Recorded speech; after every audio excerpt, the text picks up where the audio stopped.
ओम नमः शिवाय। शिवजी सदा सहाय। ओम नमः शिवाय। गुरुजी सदा सहाय। गुरुजी महाराज का भोलेनाथ का ध्यान करते हुए आज हम कैलाश संहिता का 1 से लेके 12 तक के अध्याय पढ़ेंगे। तो आइए शुरू करते हैं।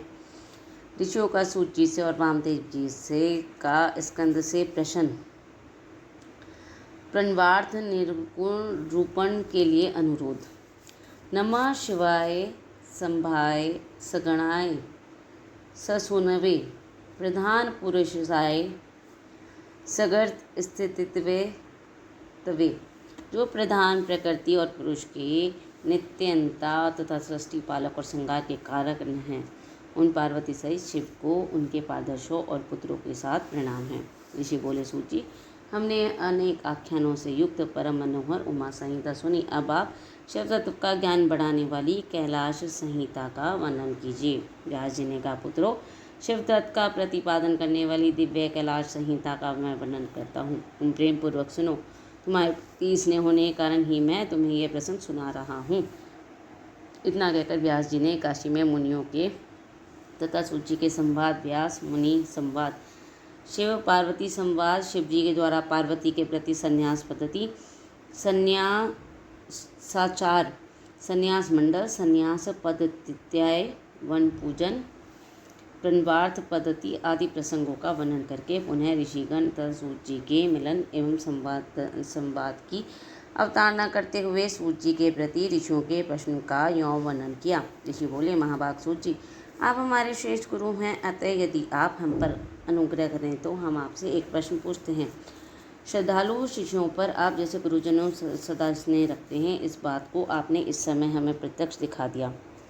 मुने विरजा होम के सामने पहले आपने जो वामदेव का मत सूचित किया था, उसे हमने विस्तार पूर्वक नहीं सुना। अब आप हमें बड़े आदर और श्रद्धा के साथ उसे सुनना चाहते हैं। कृपा सिंधु, आप प्रसन्नतापूर्वक उसका वर्णन करें।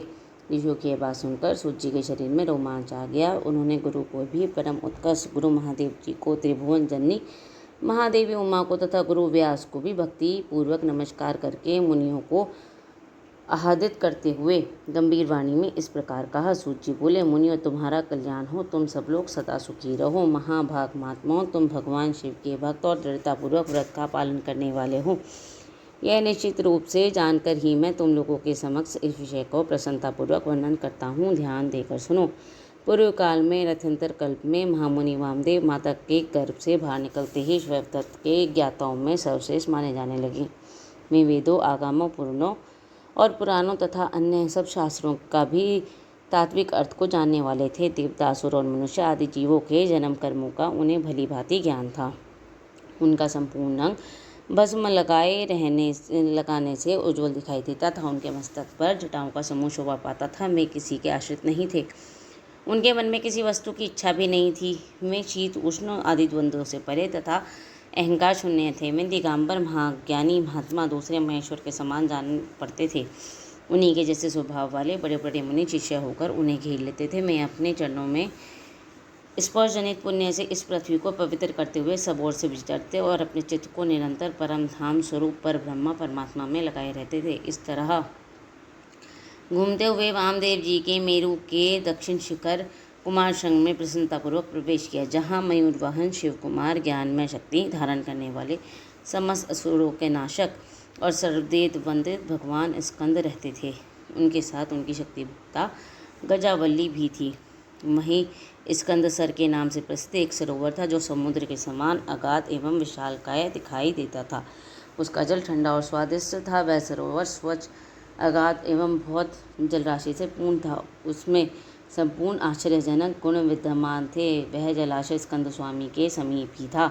महामुनि वामदेव ने शिष्यों के साथ उसमें स्नान करके शिखर पर बैठे हुए मुनिवृंद सेवित कुमार का दर्शन किया। में उगते हुए सूर्य के समान तेजस्वी थे। मोर उनका श्रेष्ठ वाहन था। उनकी 4 भुजाएं थी, सभी अंगों से उदारता सूचित होती थी। मुकुट आदि उनकी शोभा बढ़ा रहे थे। रत्नभूत 2 शक्तियाँ उनकी उपासना करती थी। उनके अपने 4 हाथों में क्रमशः शक्ति, कुरकुट, वर और अभय धारण करते थे। स्कंद का दर्शन और पूजन करके उन मुनीश्वर ने बड़ी भक्ति से उनका स्तवन आरंभ किया। वामदेव बोले, जो प्रणव के वाचाद प्रणवार्थ के प्रतिपादक प्रणवाचक रूप बीज से युक्त और प्रणव रूप हैं, उन आप स्वामी कार्तिकेय को बारंबार नमस्कार है। वेदांत के अर्थभूत ब्रह्मा ही जिनके स्वरूप हैं, जो वेदांत का अर्थ करते हैं, वेदांत के अर्थ को जानते हैं और नित्य विदित हैं, उन स्कंद स्वामी को बारंबार नमस्कार है। समस्त प्राणियों की हृदय गुहा में प्रतिष्ठित गुह को नमस्कार है, जो स्वयं गुहा हैं, इनका रूप गुहा है और जो गुहा शास्त्रों के ज्ञाता हैं, उन स्वामी कार्तिकेय को नमस्कार है। प्रभु, आप अणु से भी अत्यंत अणु और महान के भी परम महान हैं, कारण और कार्य अथवा भूत और भविष्य के भी ज्ञाता हैं। आप परमार्थ स्वरूप को नमस्कार है। आप स्कंद माता के गर्भ से चुप्त हैं, स्कंदन गर्भ से संकलन भी ही आपका स्वरूप है। आप सूर्य और उनके समान तेजस्वी में हैं। पारिजात की माला से सुशोभित मुकुट आदि धारण करने वाले आप स्कंद स्वामी को सदा नमस्कार है। आप शिव के शिष्य और पुत्र हैं, शिव कल्याण देने वाले हैं, शिव को प्रिय हैं तथा शिवा और शिव के लिए आनंद की निधि हैं। आपको नमस्कार है। आप गंगा जी के बालक, कृतिकाओं के कुमार, भगवती उमा के पुत्र और सरकंडों के वन में शयन करने वाले हैं। आप महाबुद्धि देवता को नमस्कार है। शर्चर मंत्र आपका शरीर है। आप 6 प्रकार के अर्थ का विधान करने वाले हैं। आपका रूप 6 मार्गों से परे है। आप सुरानन को बारंबार नमस्कार है। द्वाश्वात्वम, आपके 12 विशाल नेत्र और 12 उठी हुई भुजाएं हैं। उन भुजाओं में आप 12 आयुध धारण करते हैं। आपको नमस्कार है। आप चतुर्रूपधारी, शांत और चारों भुजाओं में क्रमशः शक्ति और कुक्कुट वर और अभय धारण करते हैं। आप असुर विदारण देव को नमस्कार है।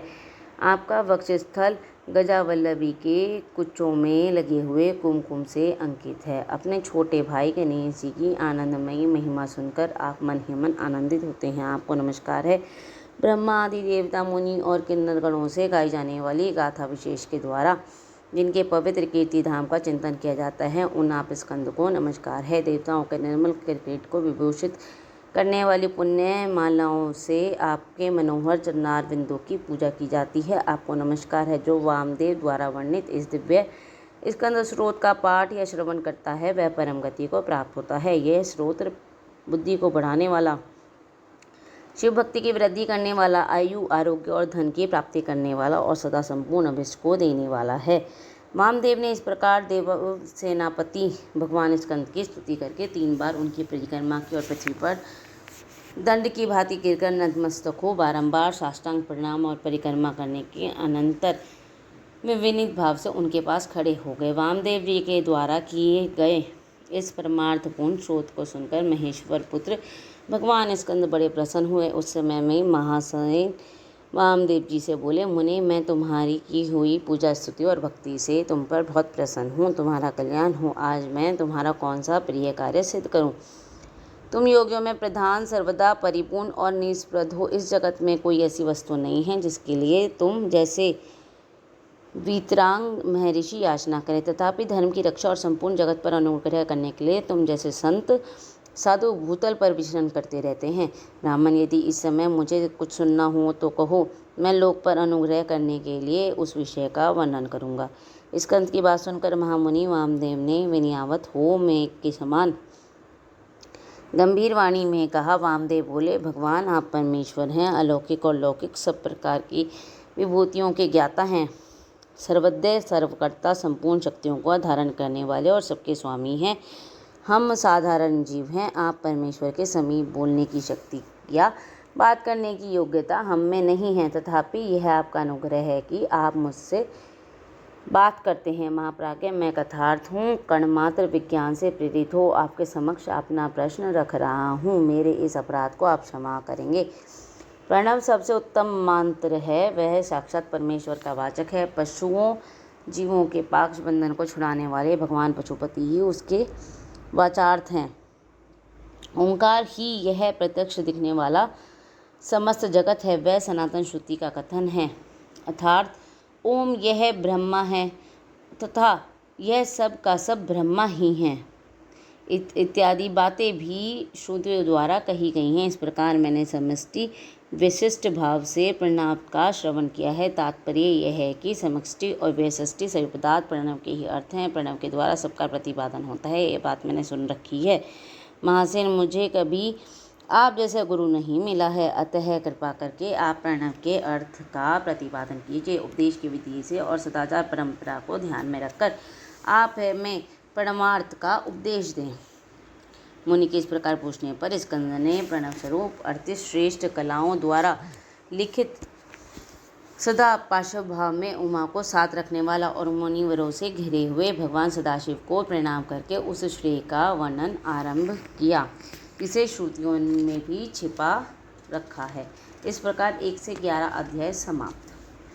प्रणव के वाचार्थ रूप सदाशिव के स्वरूप का ध्यान, वर्णाश्रम धर्म के पालन का महत्व, ज्ञानमयी पूजा, संन्यास के पूर्वांग भूख, नांदी श्राद्ध और एवं ब्रह्म यज्ञ आदि का वर्णन। श्री स्कंद ने कहा, महाभाग मुनीश्वर वामदेव, तुम्हें साधुवाद है, क्योंकि तुम भगवान शिव के अत्यंत भक्त और शिव तत्व के ज्ञाताओं में सबसे श्रेष्ठ हो। तीनों लोकों में कहीं कोई ऐसी वस्तु नहीं है जो तुम्हें ज्ञात न हो, तथापि तुम लोक पर अनुग्रह करने वाले हो, इसलिए तुम्हारे समक्ष इस विषय का वर्णन करूँगा। इस लोक में जितने जीव हैं वे सब नाना प्रकार के शास्त्रों से मोहित हैं।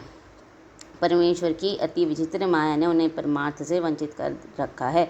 अतः प्रणव के वचारभूत साक्षात महेश्वर को वे नहीं जानते। वे महेश्वर ही सगुण और निर्गुण आदि त्रिदेवों के जनक पर ब्रह्मा परमात्मा है। मैं अपना दाहिना हाथ उठाकर तुमसे शपथपूर्वक कहता हूँ कि ये सत्य है, सत्य है, सत्य है। मैं बारंबार इस सत्य को दोहराता हूँ कि प्रणव के अर्थ साक्षात शिव ही हैं। श्रुतियों, स्मृति, शास्त्रों, पुराणों तथा आगमों में प्रधानतया उन्हीं को प्रणव का वाचार्थ बताया गया है, जहाँ से मन सहित वाणी उन परमेश्वर को ना पाकर लौट आती है, जिसके आनंद का अनुभव करने वाला पुरुष किसी से डरता नहीं। ब्रह्मा, विष्णु और इंद्र सहित यह संपूर्ण जगत भूतों और इंद्रिय समुदाय के साथ सर्वप्रथम जिससे प्रकट होता है, जो परमात्मा स्वयं किसी से और कहीं भी उत्पन्न नहीं होता, जिसके निकट विद्युत, सूर्य और चंद्रमा का प्रकाश काम नहीं देता और जिसके प्रकाश से ही संपूर्ण जगत सब ओर से प्रकाशित होता है, वह पर ब्रह्मा परमात्मा संपूर्ण ऐश्वर्य से संपन्न होने के कारण स्वयं ही सर्वेश्वर शिव नाम धारण करता है। हृदयाक्ष के भीतर विराजमान हो भगवान शंभु मुमुक्ष पुरुषों का ध्येय है, जो सर्वव्यापी प्रकाशात्मा भास स्वरूप एवं चिन्मय है।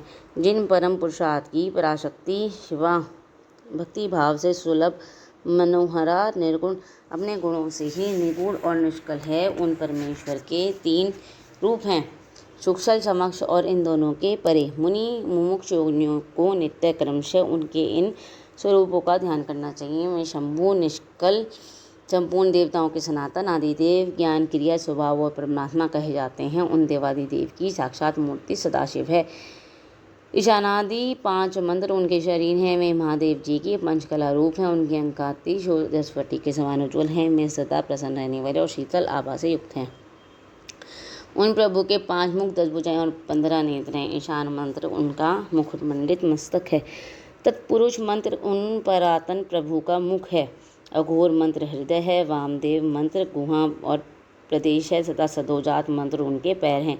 इस प्रकार में पंचमंत्र रूप है में ही साक्षात साकार और निराकार परमात्मा है। सर्वज्ञाता आदि 6 शक्तियाँ उनके शरीर के 6 अंग हैं। में शब्दादि शक्तियों से स्फुरित हृदय कमल के द्वारा सुशोभित है। वाम भाग में मनोमिनी नामक अपनी शक्ति से विभूषित है। अब मैं मंत्र आदि 6 प्रकार के अर्थों का प्रकट करने के लिए जो अर्थोपन्यास की पद्धति है उसके द्वारा प्रणव के समष्टि करूँगा और व्यांशी संबंधी भावार्थ का भी वर्णन करूँगा, परंतु पहले उपदेश का क्रम बताना उचित है, इसलिए उसी को सुनो। मुने, इस मानव लोक में 4 वर्ण प्रसिद्ध हैं। उनमें से जो ब्राह्मण, क्षत्रिय और वैश्य ये तीनों वर्ण हैं, उन्हीं का वैदिक आचार से संबंध है। त्रिवेणिकों की सेवा ही जिनके लिए सारभूत धर्म है, उन शूद्रों का वेदाध्ययन में अधिकार नहीं है। यदि सब त्रैवर्णिक अपने अपने आश्रम धर्म में पालन के लिए हार्दिक अनुराग को साथ लगें हों तो उनका भी श्रुतियों और स्मृतियों में प्रतिपादन धर्म के अनुष्ठान में अधिकार है। दूसरे का कदापि नहीं। श्रुतियों और स्मृति में प्रतिपादित कर्म का अनुष्ठान करने वाला पुरुष अवश्य सिद्धि को प्राप्त होगा। यह बात वेदोक्त मार्ग को दिखाने वाले परमेश्वर ने स्वयं कही है। वर्ण धर्म और आश्रम धर्म के पालन जनित पुण्य से परमेश्वर का पूजन करके बहुत से श्रेष्ठ मुनि या उनके सायुज्य को प्राप्त हो गए हैं। ब्रह्मचर्य के पालन से ऋषियों की यह कर्मों के अनुष्ठान से देवताओं की और संतानों उत्पादन से पितरों की तृप्ति होती है, ऐसा श्रुति ने कहा है। इस प्रकार ऋषि रण, देव ऋण तथा पितृगण इन तीनों से मुक्त हो वानप्रस्थ आश्रम में प्रतिष्ठित होकर मनुष्य शीत, उष्ण तथा सुख दुखांति द्वंद्वों का सहन करते हुए जितेंद्रिय, तपस्वी और मिथाहारी हो यम नियम आदि योग का अभ्यास करें, जिससे बुद्धि निश्चल और अत्यंत दृढ़ हो जाए। इस प्रकार क्रम से अभ्यास करके शुद्धचित हुआ पुरुष संपूर्ण कर्मों का संन्यास कर दे। समस्त कर्मों का संन्यास करने के पश्चात ज्ञान में के समंदर में तत्पर रहे। ज्ञान के समंदर को ही ज्ञान में ही पूजा कहते हैं। वह पूजा जीव की समक्ष शिव के साथ एकता का बोध कराकर जीवन मुक्ति रूप फल देने वाली है। यतियों के लिए इस पूजा को सर्वोत्तम और निर्दोष समझना चाहिए। महाप्राज्ञ, तुम पर स्नेह होने के बाद लोकानुग्रह की कामना से मैं उन पूजा की विधि बता रहा हूँ, सावधान होकर सुनो। साधक को चाहिए कि वह संपूर्ण शास्त्रों के तत्वार्थ के ज्ञाता, वेदांत ज्ञान के पारंगण एवं बुद्धिमानों में श्रेष्ठ आचार्य की शरण में जाए। उत्तम बुद्धि से युक्त एवं चतुर साधक आचार्य के समीप जाकर विधिपूर्वक दंड प्रणाम आदि के द्वारा उन्हें यत्नपूर्वक संतुष्ट करे। फिर गुरु की आज्ञा ले। वह 12 दिनों तक केवल दूध पीकर ही रहे। तदंतर शुक्ल पक्ष की चतुर्दशी या दशमी को प्रातःकाल विधिवत स्नान कर शुद्धचित हो विद्वान साधक नित्य कर्म करके गुरु को बुलाकर शस्त्रोक्त विधि से नांदी श्राद्ध करे। नांदी श्राद्ध में विश्वदेवों की संज्ञा सत्य और वसु बताई गई है। प्रथम देव श्राद्ध में नांदीमुख ब्रह्म देवता विष्णु और महेश कहे गए हैं। दूसरे ऋषि श्राद्ध में उन्हें ब्रह्म ऋषि, देवर्षि और राजर्षि कहा गया है। तीसरे दिव्य श्राद्ध में उन्हें वसु, रुद्र और आदित्य की संज्ञा बताई गई है। चौथे मनुष्य श्राद्ध में सनक आदि 4 मुनीश्वर ही नांदीमुख देवता हैं। पांचवें भूत श्राद्ध में 5 महाभूत, नेत्र आदि 11 इंद्र समूह और जरायुज आदि चतुर्विध प्राणी समुदाय नांदीमुख माने गए हैं। छठे पितृ श्राद्ध में पिता, पितामह और प्रतिपितामह ये 3 नंदीमुख देवता हैं। 7वें मातृ श्राद्ध में माता, पितामही और प्रपितामही इन तीनों को नांदीमुख देवता बताया गया है। और 8वें आत्म श्राद्ध में आत्मा, पिता, पितामह, प्रपितामह ये 4 नांदीमुख देवता कहे गए हैं। महामातमय श्राद्ध में मातामह, प्रमातामह और वृद्ध प्रमातामह ये 3 नांदीमुख देवता सपत्नीक बताए गए हैं। प्रत्येक श्राद्ध में 2-2 ब्राह्मण करके जितने ब्राह्मण आवश्यक हों उनको आमंत्रित करें और स्वयं यत्नपूर्वक आचमन करके पवित्र हो उन ब्राह्मणों के पैर धोएं। उस समय इस प्रकार कहें, जो समस्त संपत्ति को प्राप्ति में कारण आई हुई आपत्ति के समूह को नष्ट करने के लिए धूमकेतु, अग्निरूप और अपार संसार से पार लगाने के सेतु के समान है। वे ब्राह्मणों की चरण धूलियाँ मुझे पवित्र करें, जो आपत्ति रूप घने अंधकार को दूर करने के लिए सूर्य अभिष्ट अर्थ को देने के लिए कामधेनु तथा समस्त तीर्थों के जल से पवित्र मूर्तियाँ हैं। वे ब्राह्मणों की चरण धूलियाँ मेरी रक्षा करें।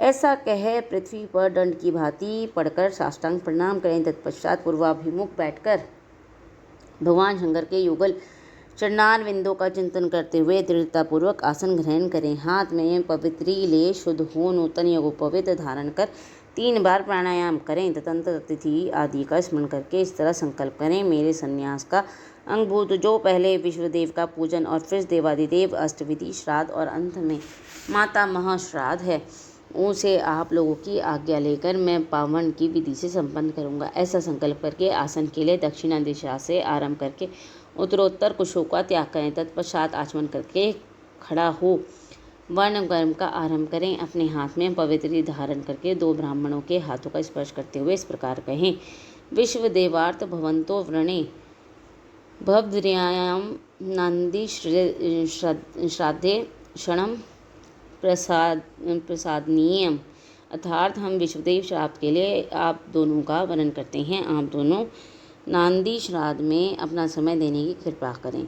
इतना सभी श्राद्धों के ब्राह्मणों के लिए कहें। सर्वत्र ब्राह्मण वरण की विधि का यही क्रम है। इस प्रकार वरण का कार्य पूरा करने 10 मंडलों का निर्माण करें। उत्तर से आरंभ करके 10 मंडलों का अक्षत से पूजन करके उनमें क्रमशः ब्राह्मणों को स्थापित करें। फिर उनके चरणों पर भी अक्षत आदि चढ़ाएं। तदंतर संबोधन पूर्वक विश्वदेव आदि नामों को उच्चारण करें तथा कुछ पुष्प, अक्षत और जल से इदम वो पादम करके पाद निवेदन करें। इस प्रकार पाद लेकर स्वयं भी अपना पैर धो लें और उत्तराभिमुख हो आचमन करके एक एक श्राद्ध के लिए जो दो दो ब्राह्मण कल्पित हुए हैं उन सबको आसन पर बिठाएं और यह कहें, विश्वदेव स्वरूपस्य ब्राह्मणस्य इदामासनम।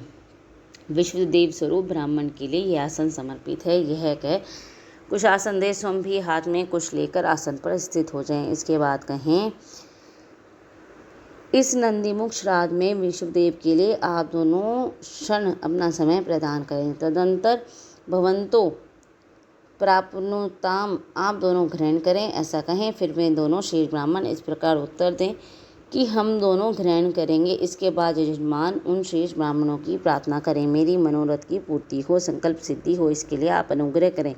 तत्पश्चात पद्धति के अनुसार अर्घ दे, पूजन कर शुद्ध केले के पत्ते आदि धोए हुए पत्रों में परिपक्व अन्न आदि भोज्य पदार्थों को परोसकर पृथक पृथक कुश बिछाकर और स्वयं वहाँ जल छोड़कर प्रत्येक पात्र का आदरपूर्वक दोनों हाथ लगाएं और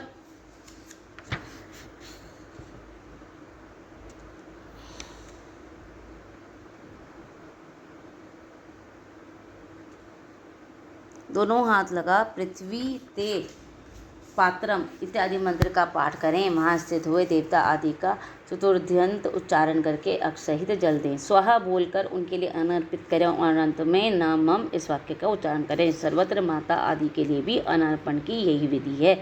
अंत में इस प्रकार प्रार्थना करें, यत्पादम पदम स्मरणार्थम यस्य नाम जपादपि नून्यम कर्म भवितं पूर्णम त्वम वंदे सांबीश्वरम। जिनके चरणार बिंदु में चिंतन और एवं नाम जप से निंदापूर्वक अथवा अधूरा कार्य भी पूरा हो जाता है, उन सांब सदाशिव उमा महेश्वर की मैं वंदना करता हूँ। इसके बाद पाठ करके कहें, ब्राह्मणों, मेरे द्वारा किया हुआ ये नंदीमुख श्राद्ध यथोचित रूप से परिपूर्ण हो, यह आप कहें। ऐसी प्रार्थना के साथ उन श्रेष्ठ ब्राह्मणों को प्रसन्न करके उनका आशीर्वाद ले और फिर हाथ में अपने लिया हुआ जल छोड़ दें।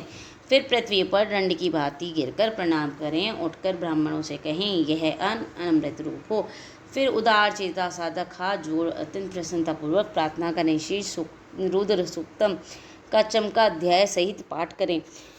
पुरुष सूक्त की भी विधि आवर्ती करें। मन में भगवान सदाशिव का ध्यान करते हुए ईशान सर्व विद्यानाम इत्यादि 5 मंत्रों का जप करें। जब ब्राह्मण लोग भोजन कर चुके हैं तब रुद्र सूक्त का पाठ समाप्त कर क्षमा प्रार्थना पूर्वक उन ब्राह्मणों को पुनः अमरा पिधान मसी स्वाहा यह मंत्र पढ़कर उत्तरोपोषण के लिए जल दें। निरंतर हाथ पैर धो आचमन करके पिंडदान के स्थान पर जाएं, जहाँ पूर्वाभिमुख बैठकर मौन भाव से 3 बार प्राणायाम करें। इसके बाद मैं नंदीमुख का श्राद्ध करके अंगभूत पिंडदान करूंगा। ऐसा संकल्प करके दक्षिण से लेकर उत्तर की ओर 9 रेखाएं खींचें और उन रेखाओं पर क्रमशः 12 बार पूर्वार्घ कुछ बिछाएं। फिर दक्षिण की ओर देवता आदि के 5 स्थानों पर चुपचाप अक्षर और जल छोड़ें। पितृवर्ग के 3 स्थानों पर क्रमशः अक्षर जल छोड़कर 9वें माता महादि के स्थान पर ही मार्जन करें। तत्पश्चात पितरों माध्यम धूम कहकर देवादि के 5 स्थानों पर क्रमशः अक्षत जल छोड़ें। इस प्रकार अवनेजन दे 5 स्थानों पर प्रत्येक के लिए 3-3 पिंड दें। इसी तरह शेष स्थानों पर भी करें। हमने ग्रह सूत्र में बताई हुई पद्धति के अनुसार सभी पिंड पृथक पृथक देने चाहिए। फिर पितरों के 7 गुण के लिए जल अक्षत अर्पण करें। तत्पश्चात अपने हृदय कमल में सदा शिव देव का ध्यान करें और पूर्वोक्त यथार्थ पद स्मृताम इत्यादि श्लोक का पुनः पाठ करके ब्राह्मणों को नमस्कार पूर्वक यथाशक्ति दक्षिणा दें। फिर टूटने के लिए क्षमा प्रार्थना करके देवताओं पितरों का विसर्जन करें। पितरों का उत्सर्ग करके उन गौं को खाने के लिए दे दें अथवा जल में डाल दें। तत्पश्चात पुण्या वाचन करके स्वजनों के साथ भोजन करें। दूसरे दिन प्रातःकाल उठकर शुद्ध बुद्धि वाला साधक उपवास पूर्वक व्रत करे। कांक और उपस्थ के बालों को छोड़कर शेष सभी बाल मुंडवा लें, परंतु शिखा के 7-8 बाल अवश्य बचा लें। फिर स्नान करके धुले हुए वस्त्र पहनकर शुद्ध हो 2 बार आचमन करके मौन हो विधिवत भस्म धारण करें। पुण्यात वाचन करके उससे अपने आप का पोषण करके बाहर भीतर से शुद्ध हो। होम द्रव्य और आचार्य की दक्षिणा के द्रव्य को छोड़कर शेष सभी द्रव्य महेश्वारपन बुद्धि से ब्राह्मणों और विशिष्ट से शिव भक्तों में बांट दें। तदंतर गुरु रूपधारी शिव के लिए वस्त्र आदि की दक्षिणा दें। पृथ्वी पर दंडवत प्रणाम करके डोरा कौपीन वस्त्र और धन आदि जो धोकर पवित्र किए गए हों धारण के। तदंतर होम द्रव्य और समिधा आदि लेकर समुद्र या नदी के तट पर, पृथ्वी पर्वत पर, शिवालय में, वन में अथवा गौशाला में किसी तुम स्थान पर विचार करके वहाँ बैठ जाएं और आचमन करके पहले मानसिक जप करें। फिर ओम नमो ब्राह्मणे इस मंत्र का 3 बार जप करके अग्नि मिले पुरोहितम इस मंत्र का पाठ करें। इसके बाद अर्थ महाव्रतम अग्निनवे देवानाम एतस्य समाज्ञायम् ओम ईशे त्वचो त्वां वास्ते अग्न आया ही विताय तथा शम नो देवी रविष्टते इत्यादि का पाठ करें। तत्पश्चात म यो रो सो तो जो भो न लो गो पंच स्वस्त्रमयम सांबेनाय संबेनातम अथ शिक्षा प्रशमयमि वृद्धिराचित अर्थात धर्म जिज्ञासा अर्थात ब्रह्म जिज्ञासा इन सब का पाठ करें तथा यथासंभव वेद पुराण आदि का स्वाध्याय करें। इसके बाद ओम ब्राह्मणे नमः, ओम इंद्राय नमः, ओम सूर्याय नमः, ओम सोमाय नमः, ओम प्रजापत्याय नमः, ओम आत्मने नमः, ओम अंतर्रामने नमः, ओम ज्ञानात्मे नमः, ओम परमात्मने नमः इत्यादि रूप से ब्रह्म आदि शब्दों के आदि में ओम और अंत में नमः लगाकर उनके